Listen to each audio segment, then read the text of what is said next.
Hi there, Sandy with Sandy and Company, and today we are talking about whether your house still fits you. I've got 3 tips. If you look around, ask yourself these questions, and maybe your house is more than you need to be paying for to keep up.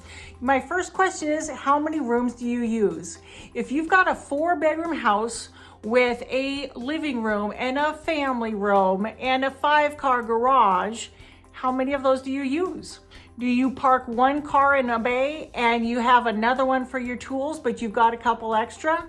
Do you use 2 of the 4 bedrooms, 1 for yourselves and 1 for a guest room, but the other 2 really don't get much activity other than sticking stuff in there when you want to just pull something out of the way really fast? If you've got rooms that just aren't getting used, maybe you don't need to be paying for the upkeep for them.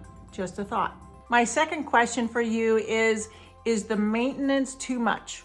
We've all had chores that just take a little longer to get to than we want to. Maybe you notice that the sinks need cleaning and it takes you a couple days to get there. That's one thing. But when you also notice that the trees aren't getting trimmed, or that you've got a gutter that's been leaking, and not only are you not getting to it, but you're not likely to get to it and it could cause further damage, then maybe your house and your property is too much for you to maintain right now. My third question is more for location.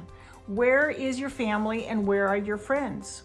Where is your community of people that make you feel good, that you can go say hi to and they can come and see you?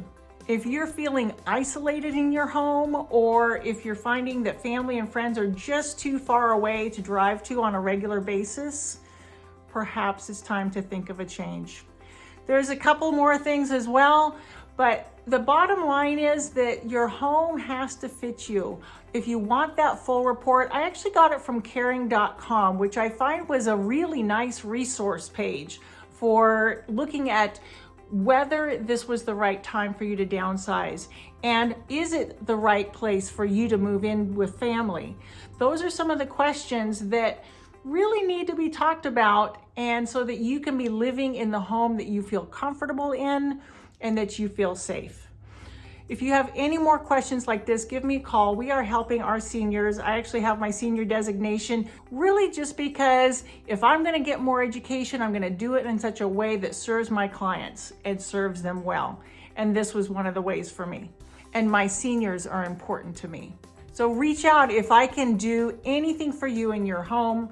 If you're deciding whether this is the right home for you to stay in, or whether you really do need to find a different place that feels like home and feels safe, let's talk. Message me, call me, email me. I'm here for you to talk this through and see whether now is the right time to move, or whether that's something we can put off to a later day. Have a super blessed day. Stay safe, stay healthy. Reach out if you want that report or if you have any questions, and we are here to help. Have a blessed day.